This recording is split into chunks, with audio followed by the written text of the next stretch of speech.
Hello les explorateurs et bienvenue dans la nation du e-commerce. Je me prénomme Nicolas Chevalier et suis explorateur en chef d'e-commerce nation. Dans ce podcast, je vous emmène dans les coulisses du e-commerce en France. Comme chaque mercredi, vous découvrirez des retours d'expérience exclusifs, des histoires inspirantes et des personnalités hautes en couleurs. J'espère que vous êtes confortablement installés pour ce voyage au cœur de la nation du e-commerce. Bonjour à toutes et à tous, bienvenue dans ce nouveau podcast. Aujourd'hui, je suis en compagnie de Danilo Duchesne, jeune entrepreneur et consultant Facebook Ads au sein de l'agence DHS Digital qu'il a créée il y a près de 3 ans.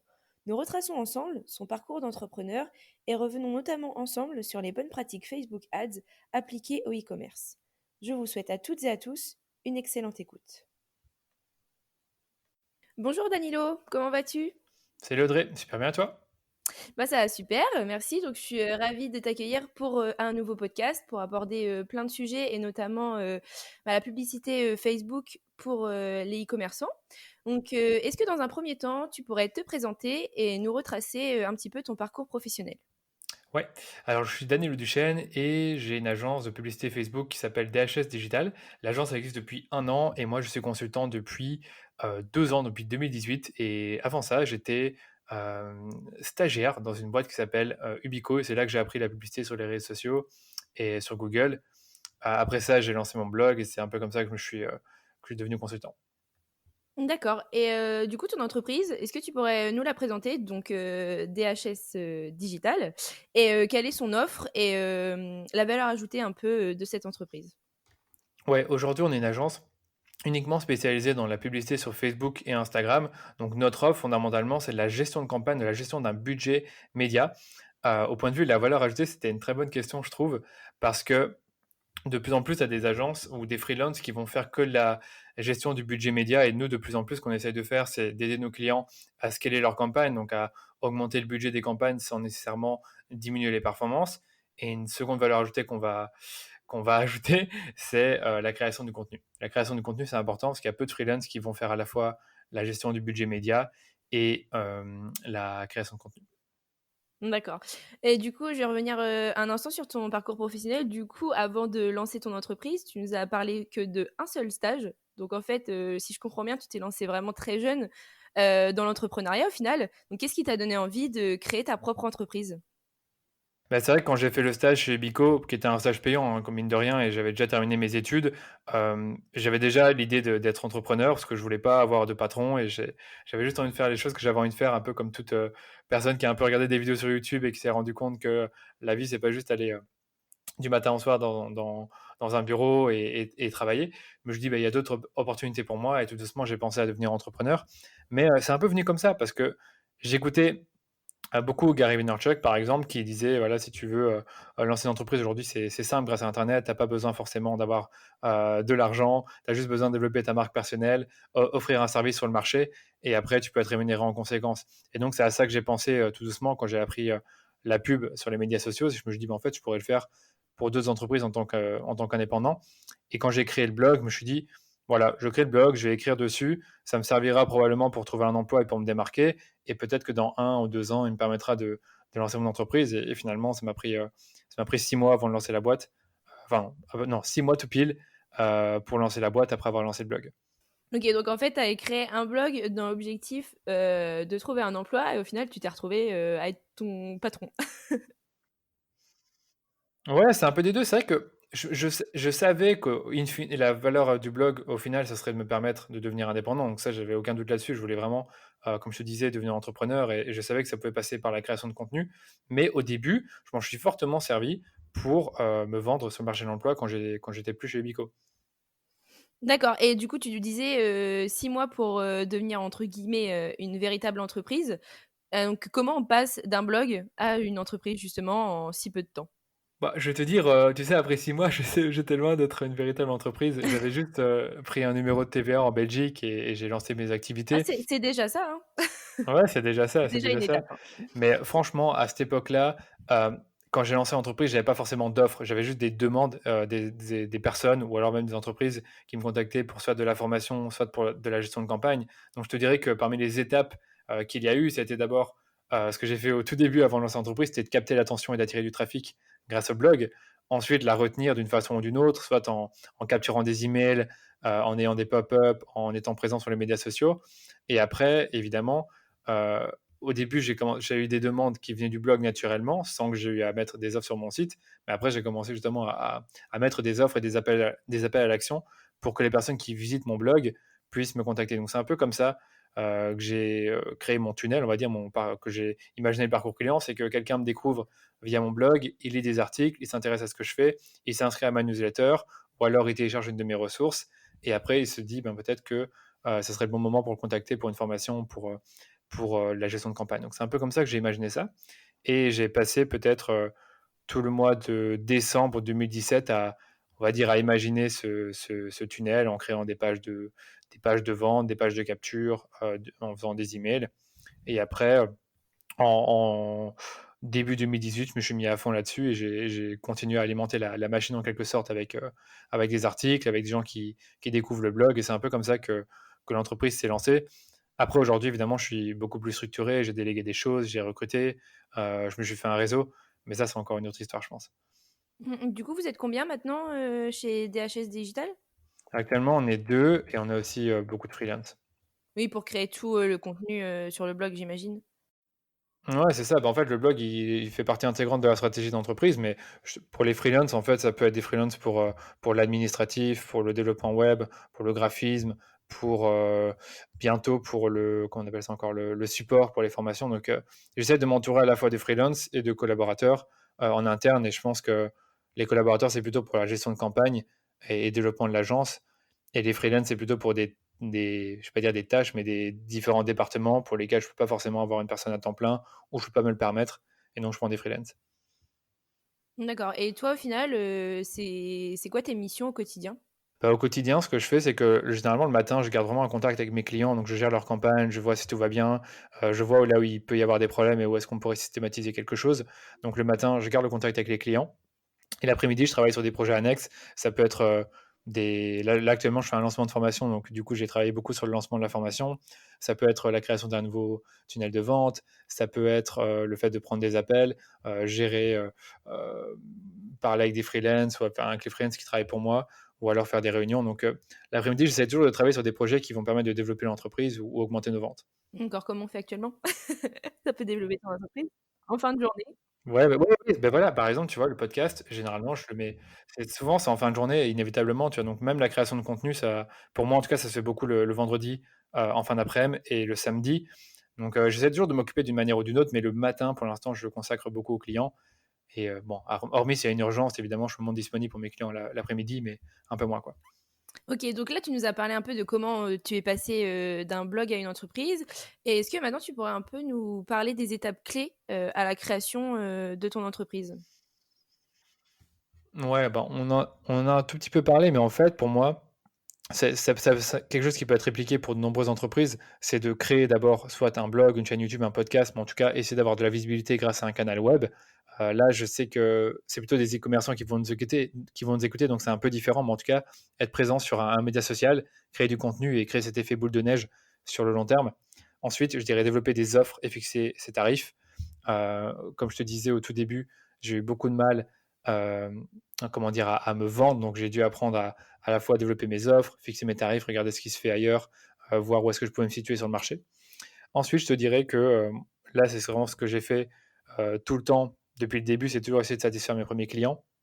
Et il y en a certains des clients que j'ai aujourd'hui dans l'agence, bah, ils sont là depuis le début. Donc tous les mois, je me dis que je dois continuellement satisfaire mes clients et me revendre en quelque sorte, même si on a des contrats mensuels qui se renouvellent.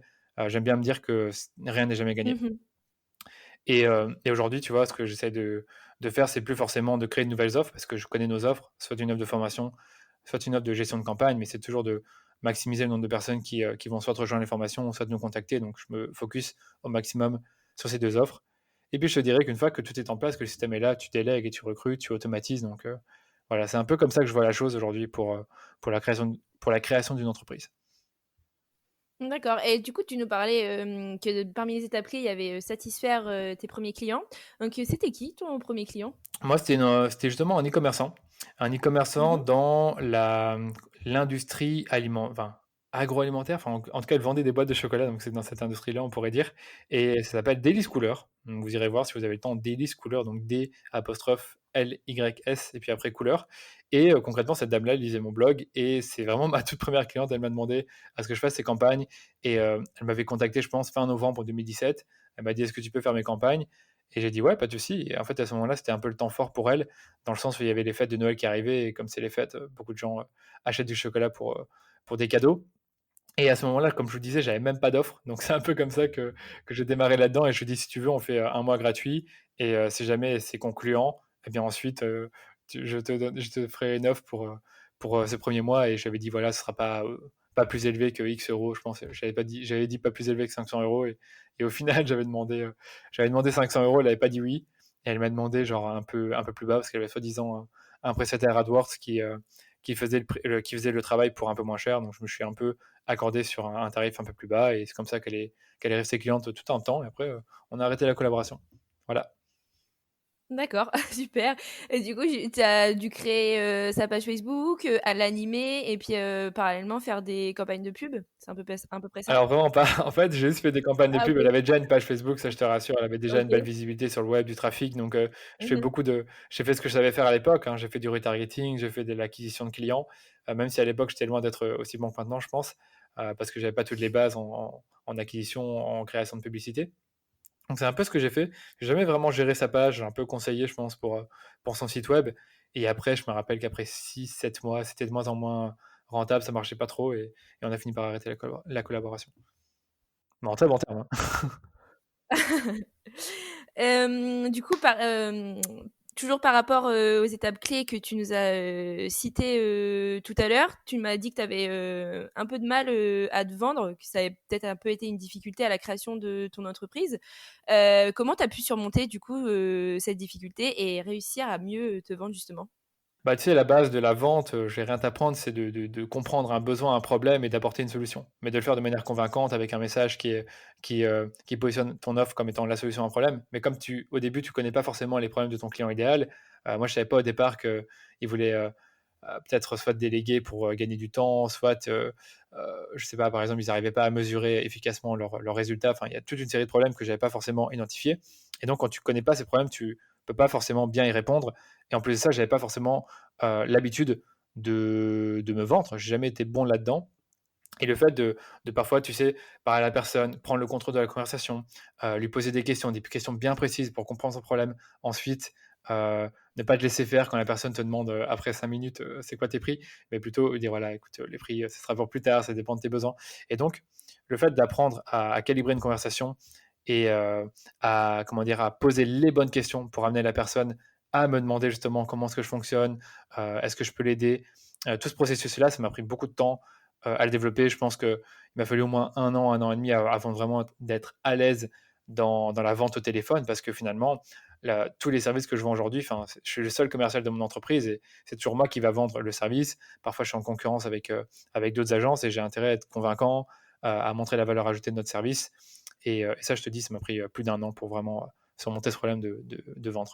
Et deuxième difficulté, je n'ai pas forcément dit, c'est déléguer, hein. Je pense que déléguer, c'est facile pour personne et on ne sait jamais vraiment à quel moment il faut déléguer, à qui il faut déléguer, quelle tâche il faut déléguer. Et ça, j'ai mis beaucoup de temps également à identifier à la fois les tâches à déléguer, les personnes à qui déléguer. Est-ce que je délègue à des freelances ou est-ce que j'engage quelqu'un? Et ça, j'avais pas forcément conscience de ces problématiques-là à l'époque. Donc au début, j'ai très peu délégué et je pense que j'aurais dû le faire plus tôt.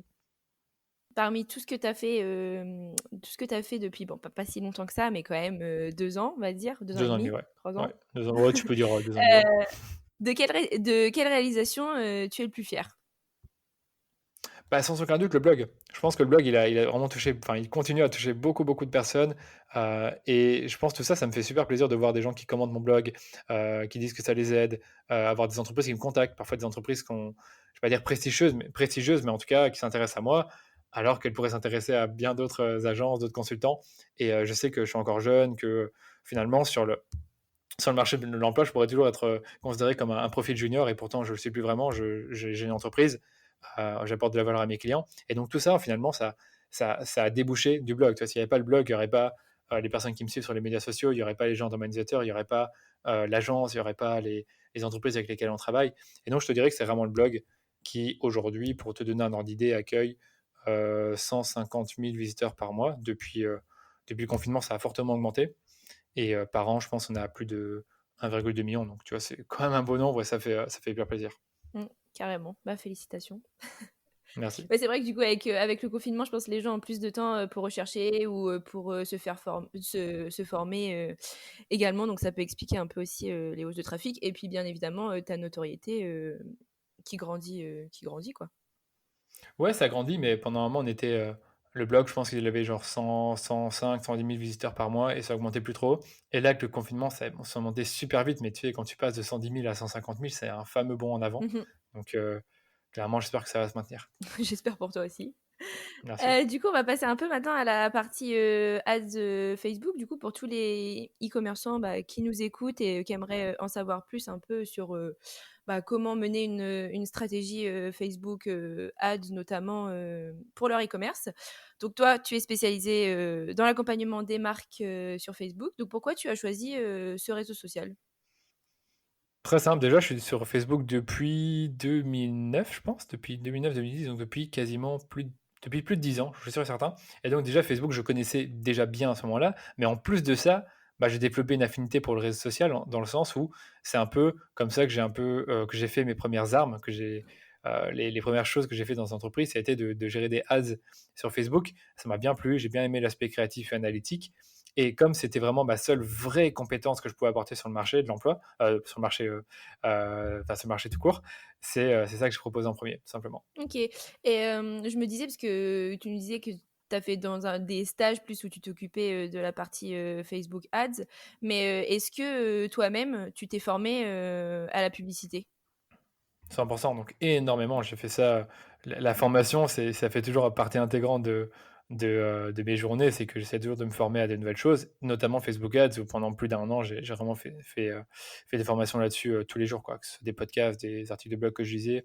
Au fur et à mesure, j'ai commencé à même m'acheter des formations. Donc, quand tu te formes comme ça, au fur et à mesure, tu deviens vraiment rapidement expert si en plus tu appliques ce que tu apprends.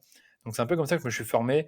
Et aujourd'hui, je continue à me maintenir en quelque sorte en lisant des blogs spécialisés, en discutant avec d'autres consultants, en écoutant, on va dire, les conseils de Facebook qu'ils peuvent donner via leur webinaire ou que les account managers nous donnent quand on les a au téléphone. Donc, clairement, je continue toujours à me former là-dessus parce que le problème et l'avantage, on va dire, de la pub Facebook, c'est que ça change beaucoup.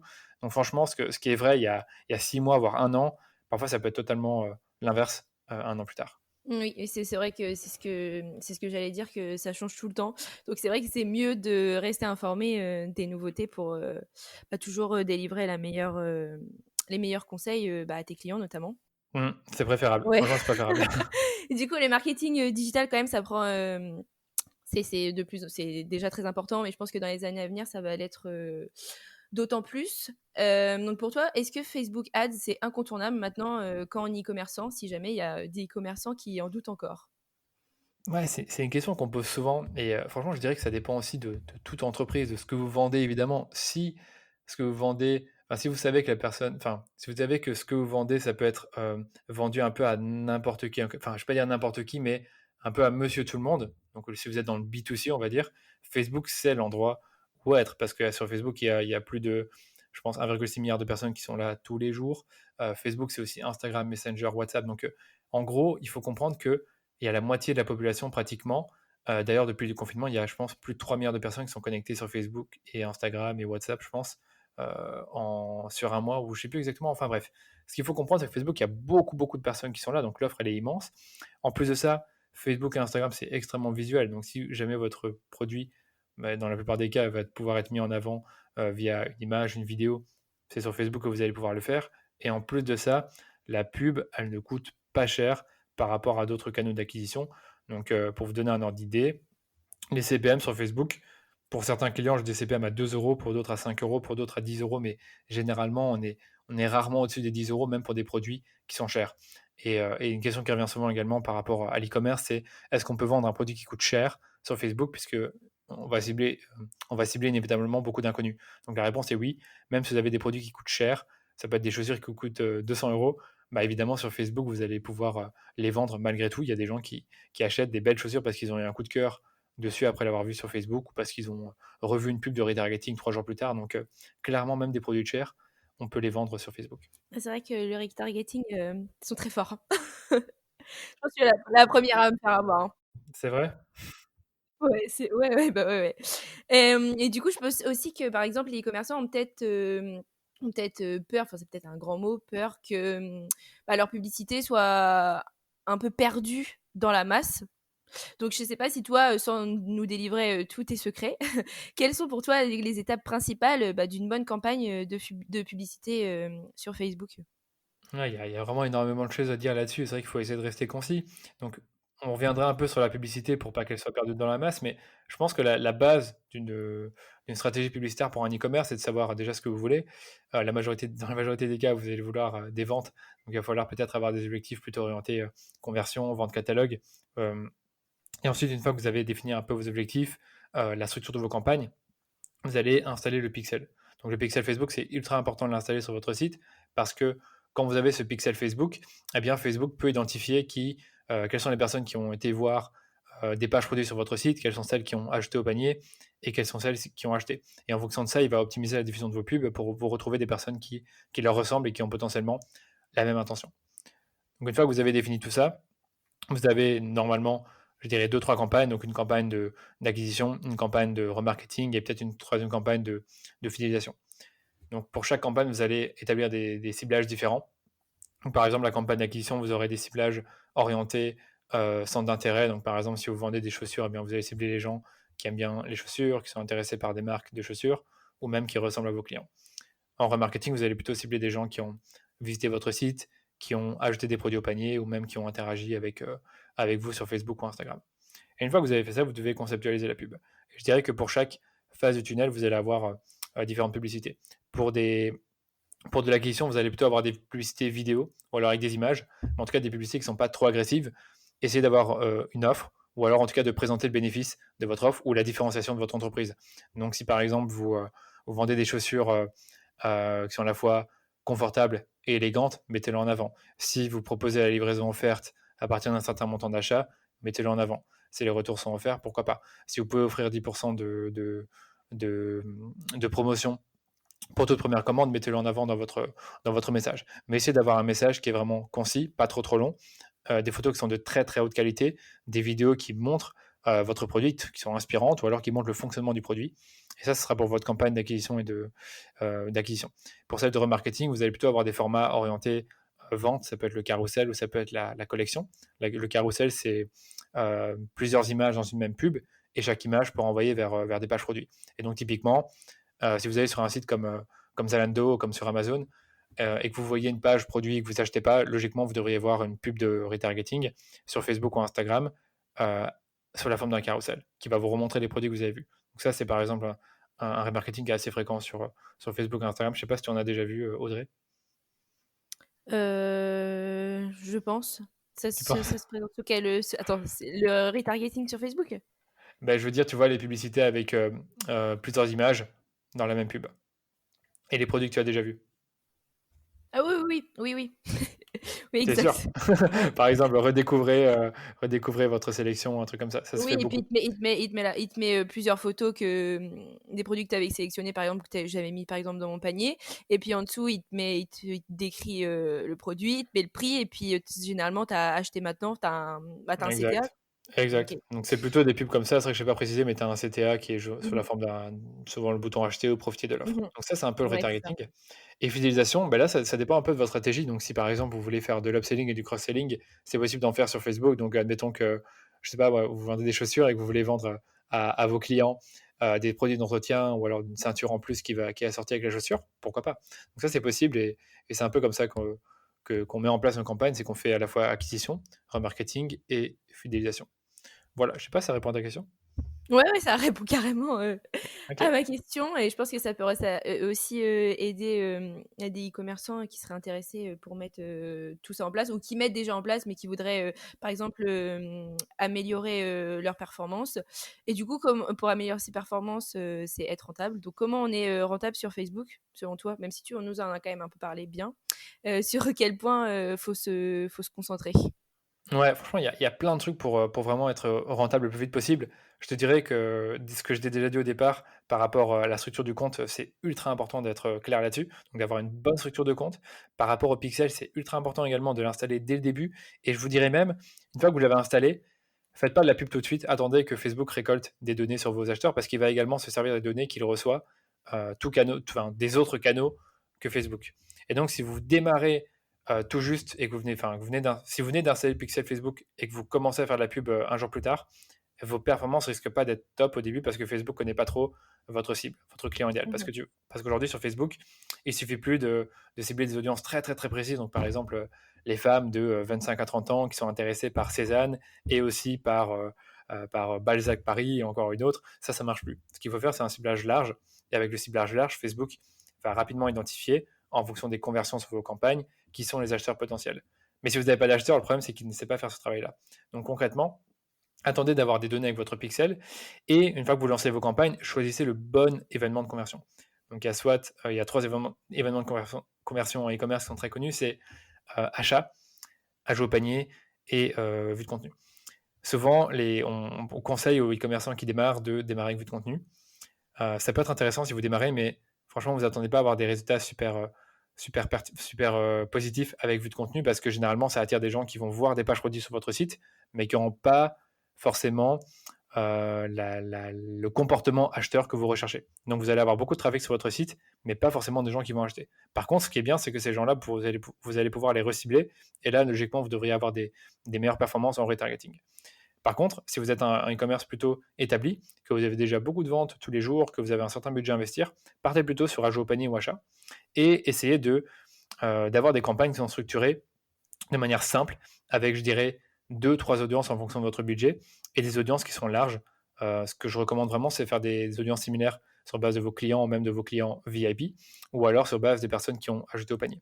Une fois que vous avez fait ça, vous allez optimiser pour les achats, idéalement, ou les ajouts au panier. Moi, je préfère mettre achat.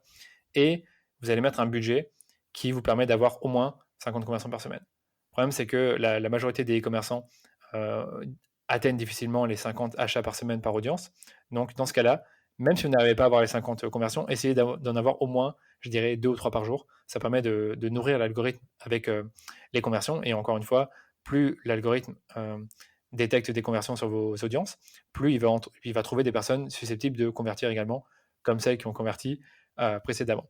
Et donc, du coup, essayez vraiment d'avoir un budget qui est suffisant pour avoir, comme je vous dis, 2-3 conversions par semaine, en sachant que l'idéal, non, je voulais dire 2-3 conversions par jour, en sachant que l'idéal, c'est d'en avoir 7 par jour, donc 50 par semaine, par ensemble de pubs. Ok. Et après, au fur et à mesure, vous allez voir que vos campagnes, logiquement, elles vont tourner. Il suffira juste de réajuster régulièrement les publicités parce qu'il y a de la fatigue publicitaire. Il faudra également revoir le retargeting, peut-être revoir vos offres, changer les visuels, changer les vidéos. C'est un peu comme ça que ça marche. Je sais pas si c'était clair mon explication. Ouais, si, c'était super clair. Du coup, tu disais qu'il y avait, il y en avait trois là. Il y en a une, c'était plus notoriété, ça j'ai compris, et il y a achat et ajout au panier. Donc c'est quoi un peu la différence entre les deux? Enfin, ça se présente comment la différence à En fait, l'affichage par exemple? franchement, c'est la même chose, c'est juste une optimisation. C'est juste que Ok. tu vas demander à Facebook des ajouts au panier dans l'une, et dans l'autre, tu vas demander des acheteurs. Le truc, c'est que des personnes qui ajoutent au panier, Facebook, il en connaît beaucoup plus que des personnes qui achètent, parce que l'achat, c'est un événement plus rare que l'ajout au panier. Et Mhm. donc, quand tu fais ça, ça te permet d'avoir plus de trafic quand tu mets ajout au panier, mais qui sera peut-être un peu moins à même d'acheter, puisque ce sont des add to cart, je sais pas comment ils disent ça, Facebook, des personnes qui ont une proportion plus élevée à ajouter au Mhm. panier. Mais le truc, c'est que quand tu as un budget qui est pas très élevé, tu n'as pas le choix de mettre ajout au panier parce que tu n'arriveras pas à avoir forcément au moins un achat par jour. Et si tu n'arrives pas à avoir un achat par jour, Facebook ne fait pas bien son travail de diffusion et d'optimisation de tes pubs. Ok, ça marche. J'ai un peu saisi T'as un peu saisi? j'ai saisi le truc, ouais. Ouais. Et du coup, juste pour revenir sur le pixel, parce que Oui, pour être sûr que ce que c'est, en gros, c'est ce qui permet de faire le lien entre Facebook et ton site. clairement. Bah ouais, tu peux imaginer le pixel comme le code de Google Analytics. Une fois que tu mets le code de Google Analytics, tu peux tout savoir sur ton site. Là, c'est un peu la même chose avec le pixel, sauf que le pixel intègre également la dimension d'audience. Donc le fait de pouvoir créer des audiences, des personnes qui regardent des pages spécifiques sur votre site, qui ajoutent au panier, qui vont acheter. Donc le pixel, il sert à la fois à détecter de ce qui se passe sur votre site. Enfin, en tout cas, Facebook peut détecter de ce qui se passe sur votre site, faire du reciblage et attribuer les conversions à vos pubs. Une fois que tu as, installé ton petit pixel, que tu as mis tes campagnes différentes, que Facebook a bien analysé pour trouver la bonne audience. Je sais pas, dis-moi si je Non, c'est m'égare. bon, c'est Ça, c'est bien pour l'instant, ouais, c'est j'ai ça. compris. En fait, il va trouver ton audience Ok. au fur et à mesure du temps. Quand tu as une audience qui est large, il Mhm. finira par trouver, on va dire, comment on appelle ça encore? Euh, la partie de l'audience en quelque sorte. Donc, j'arrive pas à le définir, mais en gros, c'est une partie de ton audience qui est la plus à même d'acheter. Donc, c'est des gens qui se ressemblent, qui ont les mêmes caractéristiques, qui ont les mêmes comportements, et c'est eux qu'il va cibler en Mhm. priorité. Le problème, c'est qu'il a besoin de données pour le faire. S'il n'a pas de données, il peut pas le faire, il va le diffuser un peu à n'importe qui, et ça sera pas efficace. Ok, donc là, imaginons, j'ai bien mis mon pixel, et j'ai attendu que tout se mette. Enfin, j'ai tout mis mes petites publicités en place. Donc là, j'ai mes premiers résultats qui tombent. Comment après j'optimise mes campagnes pour qu'elles soient le plus performantes Ouais. possible. Bah, en fait, on va dire que la partie création des campagnes, comment t'expliquer ça? C'est la base, mais en fait, si tu fais juste ça, tu n'auras pas des performances qui seront durables sur le long terme. Tu dois optimiser tes campagnes. Oui, tu peux pas faire ta publicité et dire bah allez hop, je mets du budget pour un mois et puis pendant un mois, je vais pas voir ce qui se passe. Ça peut pas faire ça. C'est ça. Mais il y en a, ils le font, ils ont quand même des résultats, mais c'est juste que, franchement, j'ai déjà eu des comptes clients avant que je travaille avec eux. Ils lançaient des campagnes, peut-être, je sais pas, le premier jour du mois, au moment où ils lancent la collection. Et ils n'y touchaient plus. Ils n'y touchaient plus, mais leurs produits se vendaient tellement bien que parfois ils n'avaient plus besoin d'y toucher. Après, oui, ils changeaient un peu la Mm. publicité, ils rajoutaient une collection ou quoi. Mais non, en réalité, il faut quand même y bouger, y toucher, mais pas trop. Il ne faut pas y toucher tous les jours. C'est un peu comme une graine que tu plantes dans le sol. Tu vas pas la retirer, la Mhm. remettre, la retirer, remettre de l'eau, remettre de la terre. Ça ne marche pas comme ça. Mais là, c'est un peu la même chose avec Facebook, c'est que tu vas attendre un certain nombre de jours avant de t'optimiser. Selon ton budget, tu vas peut-être le faire en 5 jours, mais pour d'autres, tu vas le faire en 10 jours. Parce que si tu mets pas beaucoup d'argent, bah, tu n'as pas beaucoup de diffusion. Si tu mets beaucoup d'argent, tu as beaucoup de diffusion. Donc, tu as des données sur lesquelles te baser pour analyser les performances de tes campagnes. Tu verras qu'il y a peut-être une pub qui avait plus d'ajouts au panier que l'autre. Tu verras qu'il y a une audience qui a pas fonctionné du tout, donc tu vas la Mhm. couper ou tu vas en rajouter une autre.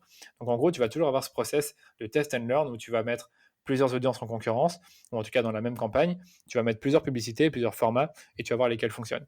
Tu peux même également mettre plusieurs offres. Donc, admettons que tu vends des chaussures, des mocassins et encore, je sais pas, de la maroquinerie. Tu vas voir un peu quelles sont les campagnes qui fonctionnent le mieux. Est-ce que c'est plus les chaussures, les mocassins ou la maroquinerie? Donc, tu peux faire ce genre de test même avec l'offre. Et, euh, et moi, ce que j'aime bien dire également, c'est que tu dois optimiser, pas seulement en regardant un seul KPI qui serait, dans le cas des e-commerçants, le nombre d'achats, mais également en fonction du taux de clic, du nombre d'ajouts au panier, du coût par ajout au panier, du coût par achat, du coût par clic. Donc, il y a plein de choses que tu peux analyser, même si au final, le plus important, c'est le coût par résultat. Tu vas quand même regarder tous les indicateurs. euh, comment est-ce qu'ils évoluent au fur et à mesure du temps. Donc, admettons que ton coût par clic, il est à 30 centimes aujourd'hui. Donc là, je sais pas, on est combien? On est le 15 mai, je pense, Très. 12-13 Ouais. mai. Ouais. Et admettons que tu vois que le 25 mai, le coût par clic, il est à 50 centimes. Bah là, tu sais qu'il y a un problème. Tu sais que soit la concurrence va augmenter, soit les gens cliquent moins sur tes pubs. Donc, même en regardant des indicateurs comme ceux-là, tu peux voir où sont les problèmes. Ok. Mhm. Et après, finalement, ce que tu fais, c'est que tu coupes là où ça marche pas. Donc, toutes les pertes, tu les coupes. Tout ce qui est en dessous de ton ROI cible sur, on va dire, sur 15 jours ou sur 28 jours, ça, c'est comment tu veux le voir. Tu coupes et tu augmentes le budget de ce qui marche. Ok, j'ai bien compris. Donc, Ouais, et j'allais dire, tu relances des tests, évidemment, tu relances oui, des oui, tests. toujours tester et aller vérifier, surveiller tous les métriques quoi, dispo. Parce que Facebook, ouais, c'est vrai que c'est possible de rapidement se perdre dans l'outil ads de Facebook, parce qu'il y a énormément de données disponibles, de trucs à analyser, etc. Donc, bon, après, il vaut mieux être accompagné parfois pour bien comprendre. Ouais, clairement, ouais. Franchement, au début, il faut être accompagné ou se former soi-même, mais même Ok. en se formant soi-même, c'est pas toujours simple. Ouais, et puis comme tu disais, ouais, c'est vrai que comme ça bouge tout le temps, il y a toujours des nouveautés qui sont tout le temps en test. C'est vrai que c'est bien d'être accompagné parce que généralement, ces personnes-là restent au fait des choses, quoi. Clairement, clairement. Bon, bah, merci beaucoup pour cette partie, technique. Je pense que ça en aidera, plus d'un à y voir, peut-être plus clair. Quand on va sur ton site du coup, donc dhsdigital.eu si je me trompe pas, la première fois Tu te la trompes première pas. fois ce qu'on voit c'est, «Nous aidons les e-commerce et les DNVB à augmenter leur croissance grâce à la publicité, Facebook et Instagram». Donc j'ai relu le truc. Ouais, Heu ouais, c'est bien.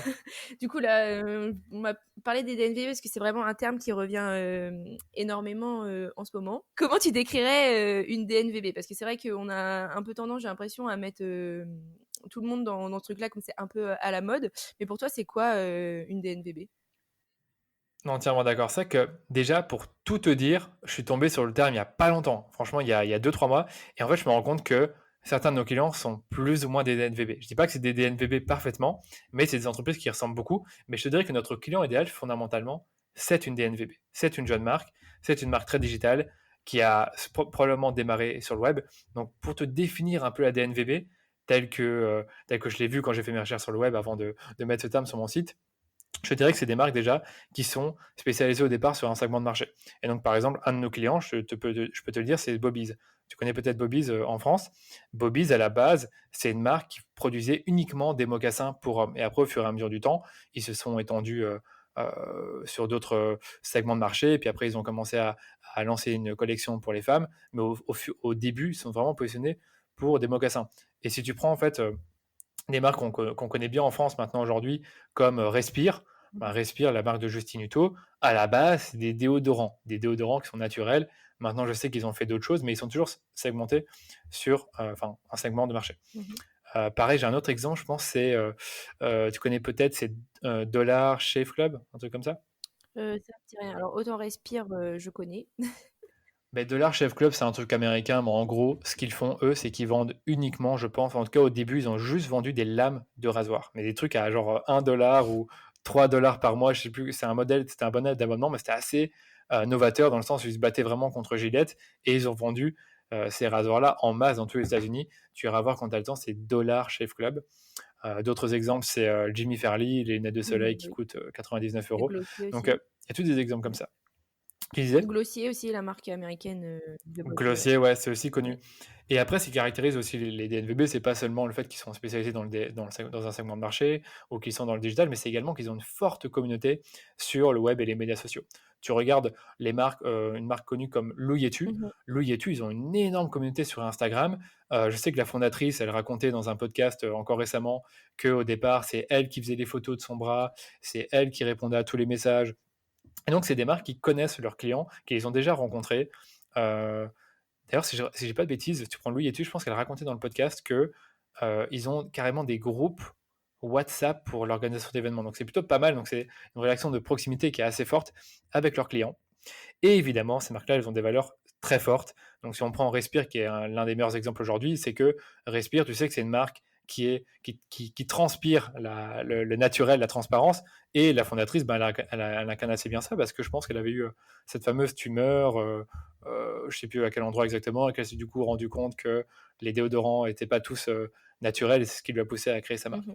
Donc voilà, c'est un peu comme ça que je résume des DNVB. Je ne dis pas qu'elles sont toutes comme ça, mais ce qui les caractérise vraiment, c'est le fait de avoir tout le parcours client en ligne, distribué uniquement via les canaux du web et aussi avoir cette relation de proximité avec leur communauté. Mmh. Exactement. C'est vrai que c'est une définition, bah, que je trouve, ouais, tout à fait pertinente et Merci. du coup, tu nous as un peu parlé, je pense que, par rapport au respect de l'environnement, je pense que c'est peut-être quelque chose, qui te touche. Pourquoi tu as développé un attrait particulier, bah, pour ces marques nouvelles et du coup, est-ce que toi-même, tu es, consommateur de ces marques avant d'en faire ton métier? Avant d'en faire mon Voilà. métier. Bah, tu sais, moi, j'achète beaucoup de marques déjà. Je suis le genre de gars, si tu me regardes sur les médias sociaux, tu verras souvent que je suis avec des polos Ralph Lauren, je porte des Nike, Adidas. Alors, c'est des marques qui ont une grande histoire et tout, qui sont géniales. Mais de plus en plus, justement, je me tourne vers des marques qui sont moins connues, mais qui se développent assez vite. Par exemple, un de mes clients, c'est Bobby's, et je suis un grand fan de leurs produits, de leurs chaussures, de leur maroquinerie. Et oui, je suis client chez eux, par exemple. Je sais maintenant que si j'ai envie d'acheter des bijoux, j'irai probablement chez Louis Vuitton ou mon client Apache. Donc, toutes des jeunes marques, j'aime bien en fait. Ce que j'aime chez elles, c'est à la fois le fait qu'elles soient jeunes, qu'elles soient très digitales et qu'elles ont des valeurs, mais aussi, je te dirais, ce que j'aime bien, c'est que la plupart du temps, ces marques-là vendent le fait que leur produit est fabriqué soit en Europe, ça peut être au Portugal généralement, et qu'il est conceptualisé à Paris, en France, à Bordeaux. Enfin, moi, c'est ça que j'aime bien, c'est l'histoire qu'il y a derrière le produit, et pas juste me dire que j'achète un produit qui a été produit peut-être en dehors de l'Europe, euh, pour lequel ils ont exploité des personnes qui ne coûtent pas très cher. Donc ça me plaît en fait de savoir que le produit, il a été conceptualisé pas loin de chez moi. Oui, le circuit court et transparence. C'est un peu Mm. ça. Du coup, Clairement, franchement, clairement. tu nous parlais de Bobby's, donc toi, tu es consommateur et en plus, tu les accompagnes dans le cadre de ton activité. Donc, ça Ouais. se passe comment cet accompagnement? Qu'est-ce que tu fais pour eux? Quels résultats tu as pu observer? Je ne sais pas si tu gères un peu leur campagne depuis le tout début de leur existence Non, pas du tout. ou non, tu as été pris Pas, après? pas du tout, je vais te raconter. Donc non, Bobby, ils sont là depuis 10 ans, Oui, donc ah oui, c'est une effectivement. grosse marque maintenant. Non, mais c'est pas grave, si tu connaissais pas, tu iras voir sur les réseaux. Franchement, Bobby's, à chaque fois que j'en parle à quelqu'un, à un Français, généralement, en tout cas, ils sont bien connus en France, les gens connaissent. Donc Bobby's, je les accompagne depuis un peu plus de 6 mois. Euh, donc on a été mis en relation par un autre consultant. Et donc tu voulais que je te dise peut-être les résultats, comment ça se passe, qu'est-ce qu'on fait pour eux? Ouais, bah oui, comment ça se passe ce que vous faites pour eux? Je sais pas si tu peux en parler ou. Bien sûr. Je peux pas te parler des chiffres exacts de ce qu'ils investissent, ça c'est vraiment confidentiel. Par contre, je peux te dire un peu ce qu'on fait pour Bobby's. Donc pour Bobby's, ce qu'on fait, c'est toujours la gestion du budget média. Si tu vas voir les pubs ou si vous allez voir les pubs, ce n'est pas moi, enfin ce n'est pas moi ou Quentin qui travaille avec moi qui ont fait les visuels, Mhm. c'est toujours Bobby's qui garde ça en interne. Pareil pour les textes. Donc ce qu'on fait pour eux, c'est qu'on gère leur budget et qu'on fait Ouais. toutes ces stratégies dont je vous ai présenté, remarketing, fidélisation. Donc au départ, quand j'ai travaillé avec Bobby's, ils faisaient très peu de remarketing, donc on a un peu augmenter les budgets de remarketing, on a un peu revu la façon de cibler les audiences, on a ciblé Mhm. un peu moins large, parce qu'eux ciblaient très large, on a également ciblé un peu plus l'international, parce que Bobby, c'est une marque qui veut se déployer à l'international. Donc on a un peu réalloué ce budget-là, entre différents pays, entre différents produits, entre différentes collections et entre différentes audiences. Et ce qu'on a fait également, c'est un truc que Bobby ne faisait pas beaucoup au départ, c'est que on a revu les formats publicitaires. Donc si par exemple vous allez voir le site de Bobby's, vous allez probablement voir des carousels ou des collections. Si vous allez sur Instagram, vous allez peut-être voir des stories ensuite. Donc il y a vraiment une multitude de formats publicitaires qui fait que Bobby's est un peu présent partout sur Facebook et Instagram avec différents types de publicités. Donc ça, c'est un peu ce qu'on a fait avec Bobby's et on a observé bien évidemment des meilleurs résultats parce que au départ, ils n'avaient pas forcément l'expertise en interne, ils le faisaient déjà bien, ils avaient des bons résultats parce qu'ils avaient un bon produit, mais ça pouvait être amélioré et c'est ce qu'on a fait avec eux. Ok, bah alors tu sais, en même temps que tu m'expliques tout ça, je suis sur le site, donc je vais faire un petit test, voir si, si tu travailles bien. Ouais, bah, franchement, si tu veux, tu peux essayer rapidement. Je pense qu'il y a même moyen que tu vois les pubs assez rapidement. J'actualise mon Facebook et je vais voir dans mes stories Instagram et Je pense pas que tu verras directement les stories Instagram, mais ce que tu peux faire, c'est vraiment ajouter un produit au panier. Et je pense qu'il y a moyen que si tu vas sur Facebook ou Instagram, tu vois directement la pub de relance. ouais, c'est possible. Donc là, j'ai mis des petites sandales dorées, Teste quand même, hein. tu vois, ouais. Ouais. Et j'attends de voir quand ça va apparaître, soit dans mes stories Insta, soit dans mon fil d'actu Facebook ou Instagram aussi. Et puis je penserai à toi, je me dirai, ah, Danilo Non, franchement, me n'hésite pas, traque. hein. Mais c'est sûr que tu vas aller voir et Ouais, après, c'est sûr. le problème, c'est que parfois, justement, Bobby, ils vont me dire: «Ouais, beh, écoute, j'ai ajouté des chaussures au panier». Donc un des fondateurs m'a dit ça: «J'ai ajouté des chaussures au panier, mais je les vois tout le temps depuis, est-ce que tu peux, arrêter ça?» Et je lui dis: «Ouais, je vais essayer», mais parfois, tu vois, sur Facebook, tu peux pas forcément, limiter la répétition des pubs. Donc je lui Mm. explique: «Écoute, comme toi, tu vas souvent sur ton propre site, ben, c'est normal que tu vois souvent les pubs». Ouais, Donc voilà. ouais, du coup, je me disais, par exemple, là, bah, si je me refais après retargeter sur Facebook par Bobby's, et Ouais. puis si je craque pas, hein, si je me rends pas sur le site ou quoi, combien de temps environ je vais voir la pub? T'as pas du tout la main là-dessus, par exemple? Si, j'ai la main, Ouais. bien sûr, bien sûr, ça Oui, j'ai la oui. main, heureusement, sinon il me ferait pas confiance. Donc non, en fait, ça va pas plus loin de 30 jours. Donc, et encore, je pense que si vraiment tu as été une seule fois sur le site, que tu es resté 3 secondes et que tu as même pas ajouté de produit au panier, tu seras pas retargeté. Par contre, si tu as été un peu longtemps, que tu as vu plusieurs pages produits, tu vas quand même revoir les pubs de Bobby's pendant quelques temps, parce que Facebook aura identifié que tu étais intéressé. Tu vois, Mhm. c'est ça qui est important de noter. Et si tu as ajouté un produit au panier, la pub de relance qui est vraiment plus commerciale et qui dit voilà, votre sélection vous attend, tu la vois jusqu'à 7 jours. Ok. Et du coup, ouais, il va me proposer, par exemple, sous le format un peu carrousel, donc avec plusieurs produits à la suite. Sûr et certain, ceux que Ok, tu as vus, ouais. ouais. Et d'autres suggestions. Et du coup, il va faire un lien entre, par exemple, la paire de chaussures que j'ai regardée. Il va me proposer, bah là, par exemple, il va pas me proposer, je sais pas, qu'est-ce qu'ils vendent d'autre. Ben, je regarde plus les sandales, par exemple, et est-ce qu'il va pas me proposer des sneakers, quoi. Franchement, je pense que non. Donc, si par exemple, toi, tu as vu des sandales, si tu as ajouté des sandales au panier, je pense qu'il va te montrer essentiellement des sandales du même type ou de la même couleur. Ça, c'est un peu lui qui décide, mais ça m'étonnerait qu'il te montre des sneakers. Et ça, j'avoue que nous, ce qu'on fait, c'est qu'on prend le catalogue produit de Bobby's et dans le retargeting, on recible les gens qui ont vu, comme je te dis, une page produit. Mais après, c'est Facebook qui va suggérer d'autres produits. Si par exemple, on n'a ajouté que un au panier, il va t'en suggérer d'autres dans le carrousel. Et ça, malheureusement, on n'a pas forcément de contrôle là-dessus. Mais je pense pas que c'est trop un souci. À mon avis, c'est des produits similaires. Ok. Voilà, je scrolle un peu mon Facebook. Bon, c'est pas encore Tu arrivé. l'as pas encore vu? Alors, Bah, réactualisons, je vais réactualiser, peut-être que tu vas bien. je vais te poser encore deux, trois questions et puis je retournerai voir si c'est arrivé ou pas. Vas-y. Bon, donc, moi, on a quand même abordé pas mal de sujets. Donc, est-ce que tu as des nouveaux projets en tête pour cette fin d'année, plutôt ce deuxième semestre de l'année 2020, Ouais. cette période un peu spéciale? Ouais, c'est une période très spéciale et moi finalement ça a été pour l'agence, on a eu 2-3 clients qui ont mis leur campagne en pause mais qui vont je pense tout doucement reprendre. Donc à ce niveau-là, c'est cool. Donc on n'a pas forcément perdu beaucoup de chiffre d'affaires. Donc je dirais qu'au niveau projet, j'en ai j'en ai 3. On va dire le premier, c'est toujours d'avoir des nouveaux clients, mais c'est pas je dirais même pas c'est un nouveau projet, c'est le fait de développer sa boîte. Deuxième projet qui me tient à cœur, c'est de lancer un podcast, donc comme sur celui dans lequel je suis interviewé. Donc c'est de lancer un podcast, d'interviewer des entrepreneurs, des responsables marketing, essentiellement dans le secteur e-commerce ou également des consultants que je côtoie. Mais ce que je veux, c'est vraiment que ce soit essentiellement des gens que je connaisse, mais également des gens avec qui je voudrais être en contact ou qui me permettraient d'attirer mon client idéal. Donc ça, c'est un peu mon projet actuellement, c'est de lancer un podcast qui s'appellera le Rendez-vous Marketing. Je pense le lancer soit, je dirais, début juin, soit au troisième trimestre, donc à partir de juillet. Donc c'est pour très bientôt. Et le troisième projet qui est hyper important pour moi, et ça j'en ai parlé un peu au début du podcast, c'est de créer un pôle pour la création de contenu au sein de l'agence. Donc je disais au départ que là, on essaie de se démarquer, c'est à la fois dans la stratégie et le scaling des campagnes, parce que c'est ce qu'on fait, hein, on va prendre des comptes, des comptes publicitaires et on va essayer d'augmenter le budget des campagnes pour que nos clients gagnent plus d'argent. C'est un peu le but.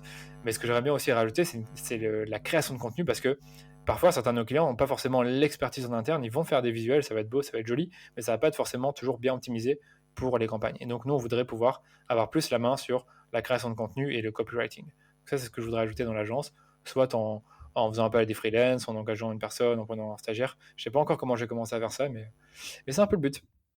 T'as un peu quand même réfléchi au ton que tu as employé, bah, à la ligne édito du podcast, j'imagine.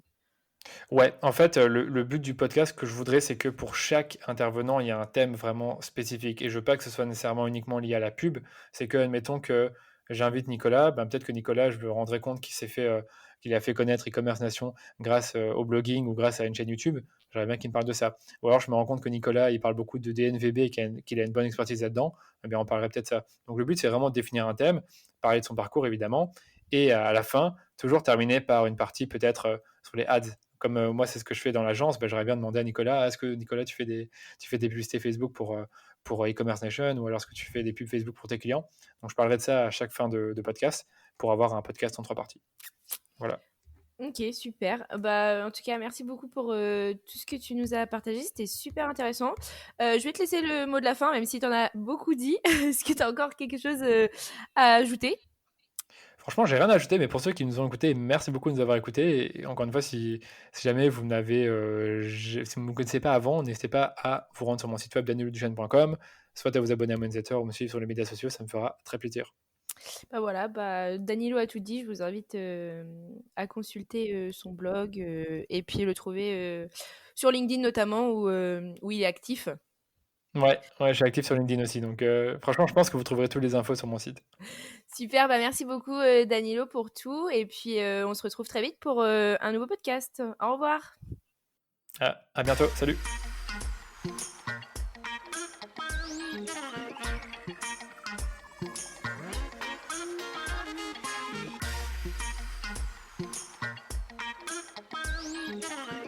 J'espère que ce podcast vous a plu. Je vous donne rendez-vous la semaine prochaine pour la découverte d'une nouvelle personnalité.